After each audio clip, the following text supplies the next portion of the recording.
നാം എല്ലാവരും നമ്മുടെ ജീവിതത്തിൽ ഓരോ ദിവസവും ചെയ്യുന്ന കാര്യങ്ങൾക്ക് നമ്മുടെ ജീവിതത്തിലേക്ക് വരുന്ന ശുഭവും അശുഭകരവുമായ കാര്യങ്ങളുമായി അഭേദ്യമായ ബന്ധമുണ്ട്. നാം ജീവിതത്തിൽ വളരെ നിസ്സാരമായി കാണുന്ന ചില കാര്യങ്ങൾ പോലും വാസ്തുപരമായി നോക്കുമ്പോൾ ദോഷമായി വരാറുണ്ട്. അപ്രകാരം ഒരു കാര്യമാണ് വീട്ടിൽ നാം വസ്ത്രങ്ങൾ അലക്കി ഉണക്കാൻ വിരിക്കുന്ന അയയുടെ ദിശ എന്ന് പറയുന്നത്. തുണി അലക്കി വിരിക്കുന്ന ഈ ഒരു കാര്യത്തിലേക്ക് വരുമ്പോൾ നാം അതിന് വളരെയധികം പ്രാധാന്യമൊന്നും നൽകാറില്ല. ഇപ്രകാരം നിങ്ങൾ പ്രാധാന്യം നൽകുന്നില്ല എന്നുണ്ടെങ്കിൽ അത് നിങ്ങളുടെ വീടുകളിലേക്ക് അതീവ ദോഷകരമായ കാര്യങ്ങളെ ആയിരിക്കും കൊണ്ടുവരുന്നത്. ഇപ്രകാരം വസ്ത്രങ്ങൾ കഴുകി അയകളിൽ വിരിക്കുമ്പോൾ ശ്രദ്ധിക്കേണ്ട കാര്യങ്ങൾ എന്തൊക്കെയാണെന്നുള്ളതും ഏതാണ് ഉത്തമമായ ദിശ എന്നുള്ളതും എല്ലാം ഇന്നത്തെ അധ്യായത്തിൽ നാം പരാമർശിക്കുന്നുണ്ട്. എല്ലാവർക്കും ഇന്നത്തെ അധ്യായത്തിലേക്ക് സ്വാഗതം. വസ്ത്രങ്ങൾ അലക്കി ഉണങ്ങാൻ അയയിൽ വിരിക്കുമ്പോൾ ശ്രദ്ധിക്കേണ്ട കാര്യങ്ങളൊന്നും ശ്രദ്ധിക്കാതെ ചെയ്യുന്നതിൻ്റെ ഫലമായിട്ട് നിങ്ങളുടെ വീടുകളിൽ ശുഭകരമായ കാര്യങ്ങളെല്ലാം തടസ്സപ്പെടുകയും അശുഭകരമായിട്ടുള്ള കാര്യങ്ങൾ വീടുകളിലേക്ക് വന്നു ചേരുകയും ചെയ്യുവാനിടയാകുന്നു. അതുപോലെ തന്നെ നിങ്ങൾ ഒരു വീട്ടിൽ ഒരു കാരണവശാലും ചെയ്യുവാൻ പാടില്ലാത്ത ഒരു കാര്യമാണ് അലക്കുവാനുള്ള വസ്ത്രങ്ങളെല്ലാം ഒരു മൂലയിൽ കൂട്ടിയിടുക എന്നുള്ളത്. അലക്കുവാനുള്ള വസ്ത്രങ്ങളൊക്കെ അപ്പോൾ അലക്കി തീർക്കുവാൻ ശ്രദ്ധിക്കുക. ഇപ്രകാരം മുഷിഞ്ഞ വസ്ത്രങ്ങൾ വീടിനുള്ളിൽ കൂന കൂട്ടിയിടുന്നത് ദോഷകരമാണ്. അതുപോലെ തന്നെ ഇതിൽ ആദ്യമായി നിങ്ങൾ അലക്കിയ വസ്ത്രങ്ങൾ അയയിൽ വിരിച്ചിടുവാൻ പാടില്ലാത്ത ഒരു സ്ഥലം എന്ന് പറയുന്നത് തുളസി തറയുടെ അടുത്താണ്. കാരണം തുളസി തറ എന്ന് പറയുന്നത് വളരെ പവിത്രമായ ഒരു ഭാഗമാണ്. എന്തുകൊണ്ടെന്നാൽ നിങ്ങളുടെ വീടുകളിലേക്ക് ലക്ഷ്മി നാരായണ കടാക്ഷം കൊണ്ടുവരുവാനിടയാകുന്ന ഒരു ഭാഗമാണ് വീട്ടിലെ തുളസിത്തറ. ഇപ്രകാരം ആ തുളസിത്തറയുടെ അടുത്ത് തന്നെ നിങ്ങൾ അയകെട്ടി വസ്ത്രങ്ങൾ വിരിച്ചിടുമ്പോൾ അത് ഐശ്വര്യങ്ങൾക്ക് തടസ്സമായി വരുന്നു. അതായത് ഇപ്രകാരം തുളസിത്തറയുടെ അടുത്തായി അയകെട്ടി വസ്ത്രങ്ങൾ വിരിച്ചിടുന്നത് ആ വീട്ടിലെ സാമ്പത്തികപരമായ പ്രശ്നങ്ങൾ ദൈനംദിനം ഇരട്ടിച്ചു വരുവാനിടയാകുന്നു. അതായത് ഒന്ന് മാറുമ്പോൾ ഒന്ന് എന്ന രീതിയിൽ കയ്യിൽ നിന്ന് പണം പോകുന്ന രീതിയിലുള്ള കാര്യങ്ങൾ വന്നുകൊണ്ടേയിരിക്കും. അതുപോലെ തന്നെ ആ കുടുംബത്തിലുള്ള അംഗങ്ങൾക്ക് മാറി മാറി ആരോഗ്യ പ്രശ്നങ്ങൾ വരുന്ന അവസ്ഥയും ഇതിനാൽ സംജാതമാകുവാനിടയുണ്ട്. അതിനാൽ ഇപ്രകാരം വീടുകളിലേക്ക് വരുന്ന ദോഷഫലങ്ങളെ കുറയ്ക്കുവാനായിട്ട് നിങ്ങൾ ഈ ഒരു കാര്യം പ്രത്യേകം ശ്രദ്ധിക്കുക. അടുത്തതായിട്ട് നിങ്ങൾ എല്ലാവരും ശ്രദ്ധിക്കാതെയോ അതല്ല എന്നുണ്ടെങ്കിൽ അറിവില്ലായ്മ കൊണ്ട് ചെയ്യുന്ന ഒരു തെറ്റാണ് പൂജാമുറിക്ക് നേരെ മുൻപിൽ തന്നെയായി അയകെട്ടി വസ്ത്രങ്ങൾ വിരിച്ചിടുക എന്നുള്ളത്. എന്നാൽ ഇപ്രകാരം ചെയ്യുന്നത് അതീവ ദോഷകരമാണ്. ആ കുടുംബത്തിലേക്ക് വന്നു ചേരേണ്ട പോസിറ്റീവ് ഊർജത്തെ എല്ലാം തടഞ്ഞു വെക്കുന്ന ഒരു പ്രവൃത്തിയാണ് ഇത് വീടിനുള്ളിൽ തന്നെ പൂജാമുറിക്ക് മുൻപിലായി അയകെട്ടിയാലും അതല്ല എന്നുണ്ടെങ്കിൽ പൂജാമുറിക്ക് മുൻപിലായി പുറം വശത്ത് അയകെട്ടിയാലും അതീവ ദോഷകരമാണ്. ഇപ്രകാരം നിങ്ങൾ ആരെങ്കിലും ചെയ്യുന്നുണ്ടെങ്കിൽ ഇന്നു മുതൽ ആ ഒരു തെറ്റ് നിങ്ങളുടെ ജീവിതത്തിൽ ചെയ്യാതിരിക്കുക. അതുപോലെ തന്നെ പല വീടുകളിലും കണ്ടുവരുന്ന ഒരു തെറ്റാണ് വീടിൻ്റെ പ്രധാന വാതിലിന് മുൻപിലായി തന്നെ അയകെട്ടുന്നതും തുണികൾ നിറയെ വിരിച്ചിടുന്നതുമൊക്കെ.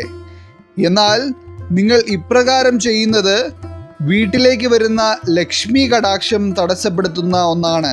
അതിനാൽ ഒരു കാരണവശാലും വസ്ത്രങ്ങൾ കഴുകി ഉണക്കുവാനായി വിരിച്ചിടുന്ന അയ പ്രധാന വാതിലിൻ്റെ മുൻഭാഗത്ത് വരാതിരിക്കുവാൻ പ്രത്യേകം ശ്രദ്ധിക്കുക.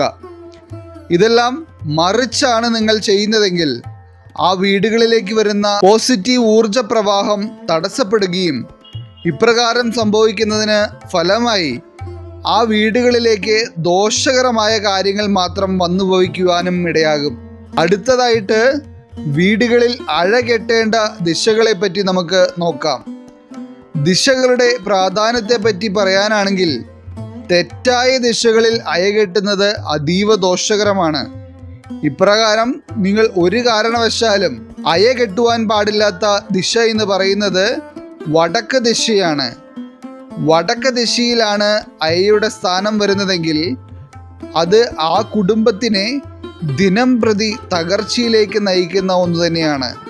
എന്തുകൊണ്ടെന്നാൽ ഒരു വീട്ടിലേക്ക് വരുന്ന പോസിറ്റീവ് ഊർജ പ്രവാഹത്തിൻ്റെ സ്രോതസ് തന്നെയാണ് വടക്ക് ദിശ.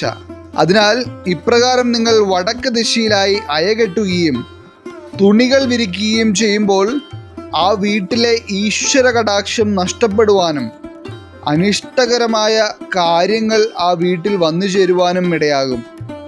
അതുപോലെ തന്നെ വടക്ക് കിഴക്ക് ദിശയിലും ഒരു കാരണവശാലും വസ്ത്രങ്ങൾ വിരിച്ചിടുവാനോ അയകെട്ടുവാനോ പാടുള്ളതല്ല. ഇതിൽ ഏതെങ്കിലും തരത്തിലുള്ള തെറ്റുകൾ നിങ്ങളുടെ വീടുകളിൽ ചെയ്യുന്നുണ്ടെങ്കിൽ ഉടനെ തന്നെ അത് തിരുത്തുക. നിങ്ങൾക്ക് വീടുകളിൽ അയകെട്ടുവാൻ ഏറ്റവും ഉത്തമമായ ദിശ എന്ന് പറയുന്നത് വടക്ക് പടിഞ്ഞാറ് ദിശയാണ്. വടക്ക് പടിഞ്ഞാറ് ദിശയിൽ അയകെട്ടുന്നതിൽ ഒരുവിധമായ ദോഷങ്ങളുമില്ല. മറിച്ച് ഇപ്രകാരം നിങ്ങൾ ചെയ്യുമ്പോൾ ആ വീടുകളിലെ എല്ലാ തടസ്സങ്ങളും മാറുവാനും ശുഭകരമായ കാര്യങ്ങൾ വീടുകളിലേക്ക് വരുവാനും ഇടയാക്കുന്നു. അതുപോലെ തന്നെ സൂര്യപ്രകാശം കടന്നു വരുന്നത് കിഴക്ക് ദിശയിൽ നിന്നാണ്. അതായത് ഒരു വീട്ടിലേക്ക് പോസിറ്റീവ് ഊർജത്തെ പ്രദാനം ചെയ്യുന്ന ഒരു ദിശ തന്നെയാണ് കിഴക്ക് ദിശ. അതിനാൽ കിഴക്ക് ദിശയിൽ അയകെട്ടുന്നതും ദോഷകരമാണ്. ഇപ്രകാരം നിങ്ങൾ കിഴക്ക് ദിശയിൽ അയകെട്ടുന്നത് വീട്ടിലേക്ക് വരുന്ന സമ്പദ് സമൃദ്ധിയെയും ഐശ്വര്യങ്ങളെയും തടസ്സപ്പെടുത്തും എന്നുള്ളതാണ് നിങ്ങൾ മനസ്സിലാക്കിയിരിക്കേണ്ട വസ്തുത. അതിനാൽ ഒരു കാരണവശാലും കിഴക്ക് ദിശയിൽ നിങ്ങൾ അയകെട്ടുവാൻ പാടുള്ളതല്ല. മറിച്ച് ഇപ്രകാരം നിങ്ങൾ ചെയ്യുകയാണെങ്കിൽ നിങ്ങൾ എത്രയൊക്കെ ശ്രമിച്ചാലും എത്രയൊക്കെ അധ്വാനിച്ചാലും ആ വീട്ടിൽ ഒരു ഉയർച്ച ഉണ്ടാവാത്ത അവസ്ഥയായിരിക്കും. അതിനാൽ ഈ കാര്യം നിങ്ങൾ ജീവിതത്തിൽ പ്രത്യേകം ശ്രദ്ധിക്കുക. എന്നാൽ തെക്ക് ദിശയിൽ അയകെട്ടുന്നതിൽ ദോഷം ഒന്നും തന്നെ ഇല്ല. മറിച്ച് വീടിൻ്റെ തെക്ക് പടിഞ്ഞാറ് ദിശയിൽ ഒരു കാരണവശാലും അയകെട്ടുവാൻ പാടുള്ളതല്ല. കാരണം തെക്ക് പടിഞ്ഞാറ് മൂല എന്ന് പറയുന്നത് ഒരു വീടിൻ്റെ കന്നിമൂലയായി വരുന്നതാണ്. അതിനാൽ ഒരു കാരണവശാലും നിങ്ങൾ തെക്ക് പടിഞ്ഞാറ് ദിശയിൽ അയകെട്ടുവാൻ പാടുള്ളതല്ല. ഇപ്രകാരം നിങ്ങൾ ചെയ്യുകയാണെങ്കിൽ ആ വീട് അടിയോടെ തീർന്നു പോകും എന്ന് തന്നെ പറയേണ്ടി വരും. കാരണം അത്രമേൽ ദോഷകരമാണ് കന്നിമൂലയിൽ അയകെട്ടുന്നത്. ഇപ്രകാരം ഒരു തെറ്റ് നിങ്ങൾ ചെയ്യുന്നുണ്ടെങ്കിൽ നിങ്ങൾ ആഗ്രഹിക്കുന്നതൊന്നും നടക്കാത്ത രീതിയിലുള്ള ദോഷങ്ങളായിരിക്കും വീടുകളിൽ വന്നു ഭവിക്കുന്നത്. അതുപോലെ തന്നെ മനസ്സമാധാനക്കേടുകളും കുടുംബത്തിൽ തന്നെ കുടുംബകലഹങ്ങളും ഒക്കെ ഉണ്ടാകുവാൻ ഇപ്രകാരം നിങ്ങൾ ചെയ്യുന്ന തെറ്റുകൾ കാരണമാകും. അതുപോലെ തന്നെ തെക്ക് കിഴക്ക് ദിശയും അഴകെട്ടുവാൻ അനുയോജ്യമല്ല. തെക്ക് ദിശയിൽ അയകെട്ടുന്നതും ദോഷകരമായ ഫലങ്ങൾ തന്നെയായിരിക്കും നിങ്ങൾക്ക് നൽകുന്നത്. ഇനി പടിഞ്ഞാറ് ദിശയിലാണ് നിങ്ങൾ അയകെട്ടുന്നതെങ്കിൽ അതിൽ ദോഷം ഒന്നും തന്നെയില്ല. പടിഞ്ഞാറ് ദിശയിൽ അയകെട്ടിയാൽ ഉണ്ടാകുന്ന ഫലങ്ങളും നല്ല ഫലങ്ങൾ തന്നെയായിരിക്കും. അതുപോലെ തന്നെ പലരും ചെയ്യുന്ന ഒരു കാര്യമാണ് വീടിനുള്ളിൽ തന്നെ നനഞ്ഞ വസ്ത്രങ്ങൾ വിരിച്ചിടുക എന്നുള്ളത്. എന്നാൽ ഇപ്രകാരം ചെയ്യുന്നത് അതീവ ദോഷകരമാണ്. നനഞ്ഞ വസ്ത്രങ്ങൾ വീടിനുള്ളിൽ വിരിച്ചിടുന്നത് മരണദുഃഖങ്ങൾ പോലെയുള്ള അശുഭകരമായ കാര്യങ്ങൾ വീടുകളിലേക്ക് വിളിച്ചു വരുത്തുന്ന ഒന്നാണ്.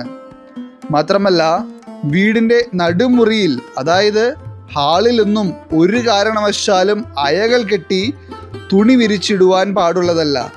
ഹാളിൽ മാത്രമല്ല, വീട്ടിലെ അടുക്കള, ബാത്റൂം എന്നിവിടങ്ങളിലും നനഞ്ഞ തുണി നിങ്ങൾ വിരിച്ചിടാതിരിക്കുന്നത് ഏറ്റവും ഉത്തമമാണ്. വീടിൻ്റെ ടെറസിൽ തുണി വിരിച്ചിടാനുള്ള സൗകര്യങ്ങൾ പണിയുന്നതിൽ ഒരു ദോഷവുമില്ല. വീടിനുള്ളിൽ നാം ഇപ്രകാരം നനഞ്ഞ തുണി വിരിച്ചിടുന്നത് ദാരിദ്ര്യവും കടബാധ്യതകളുമെല്ലാം വീട്ടിലേക്ക് വന്നു ചേരുവാൻ ഇടയാക്കും.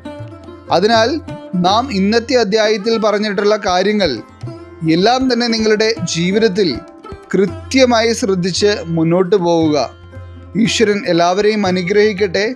നിങ്ങളുടെ പ്രത്യേക പ്രാർത്ഥനാ വിഷയങ്ങൾ എന്തെങ്കിലുമൊക്കെ ഉണ്ടെങ്കിൽ നിങ്ങളുടെ പേരുകൾ സഹിതം ഒന്ന് എഴുതി അറിയിക്കുക.